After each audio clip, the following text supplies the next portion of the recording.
오소서 성령님, 명절 잘 쉬셨어요? 이렇게 건강한 모습으로 또 뵙게 되어 감사합니다. 오늘은 군인 주일입니다.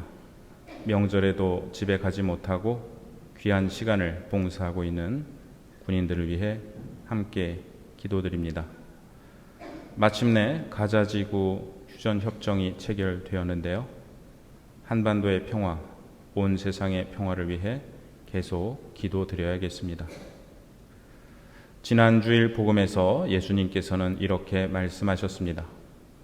여러분이 겨자씨 하늘만한 믿음이라도 갖고 있다면 이 돌 무화과 나무더러 뿌리채 뽑혀 바다에 심어져라 하더라도 그것이 여러분에게 순종할 것입니다.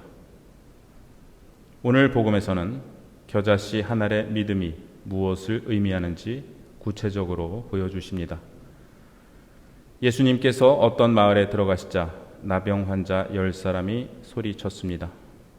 예수님, 스승님, 저희를 불쌍히 여기소서. 예수님께서는 말씀하십니다. 가서 사제들에게 몸을 보이시오.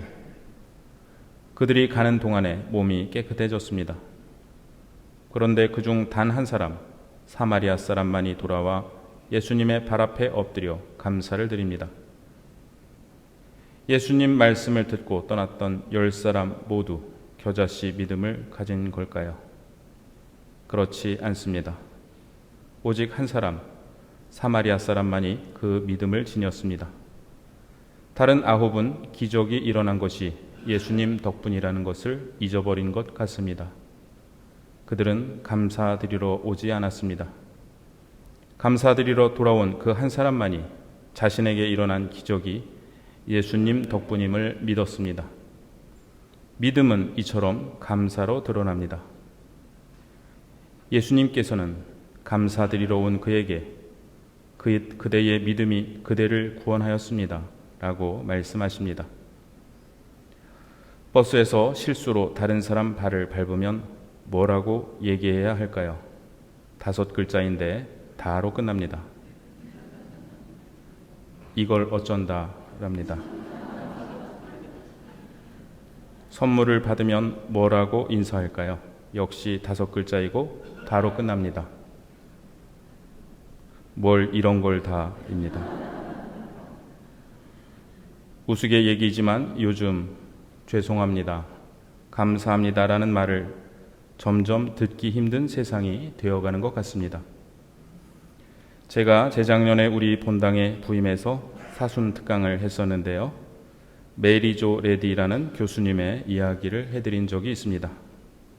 그때 못 들으신 분들도 계시고 또 잊으신 분들도 계실 것 같아 오늘 그 이야기를 다시 나누려 합니다. 제가 캐나다에서 공부할 때 이분의 강의를 들었습니다. 본래 수녀님이셨는데 수녀원을 나오신 뒤에 난민들과 함께 사는 공동체를 만들어 같이 생활하셨습니다. 교수님의 부모님은 캐나다에서 결혼한 직후 제2차 세계대전이 일어나자 유럽으로 가서 의료 봉사를 하셨습니다. 의사였던 아버지는 프랑스, 벨기에, 네덜란드에서, 간호사였던 어머니는 영국에서 부상병들을 돌보며 몇 년을 떨어져 지냈습니다. 전쟁이 거의 끝나갈 무렵 아버지는 처음으로 4일간의 휴가를 받았습니다. 네덜란드에서 오토바이를 달려 벨기에의 한 항구에 도착했습니다. 마지막 페리가 출항을 알리는 백고동을 울리고 있었습니다. 아버지는 가까스로 그 배에 오릅니다. 그것이 영국으로 가는 그날의 마지막 배였습니다.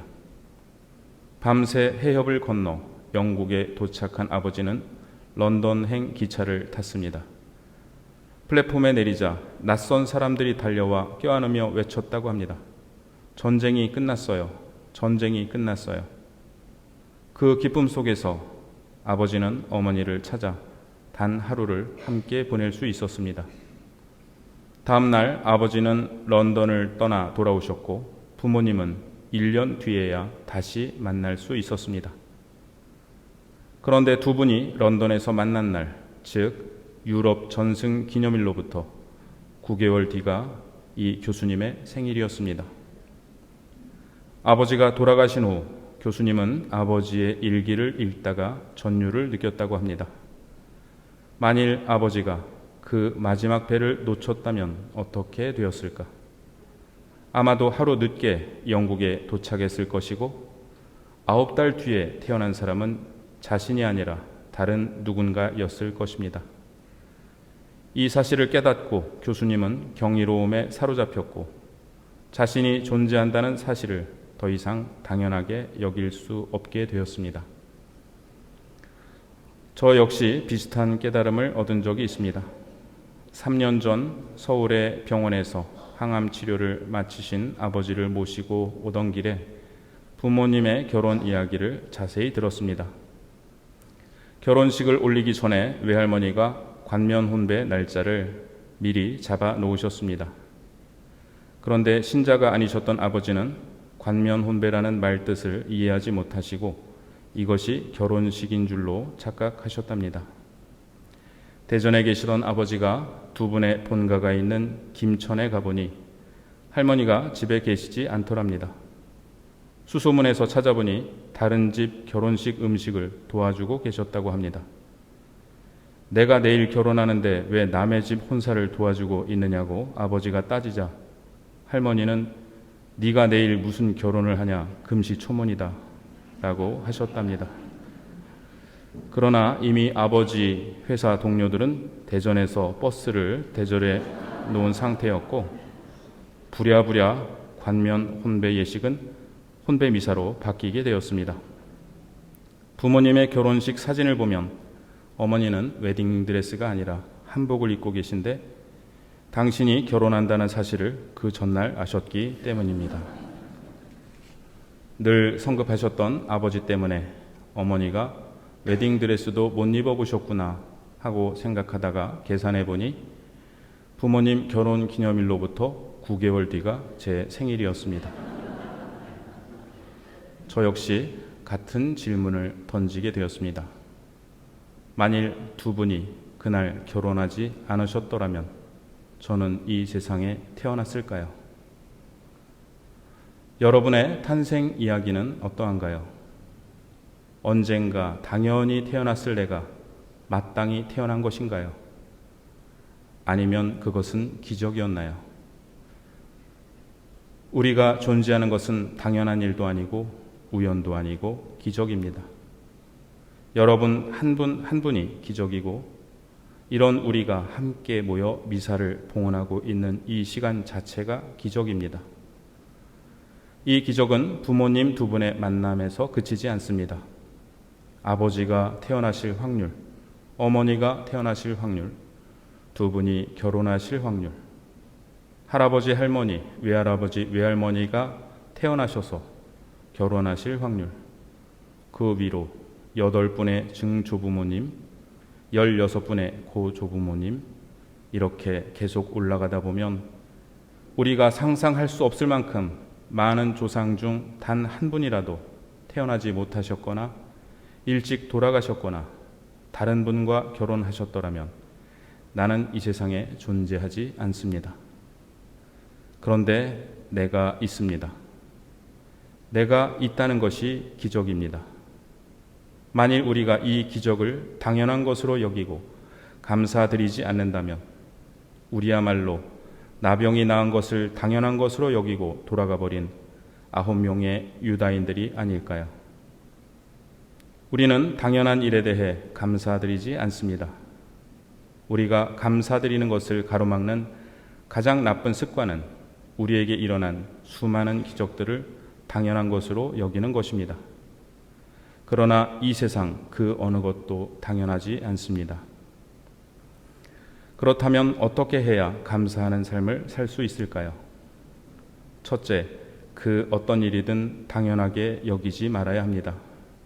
내가 태어난 것, 나의 부모님과 가족, 나의 친구들, 그 무엇도 그 누구도 당연하지 않습니다.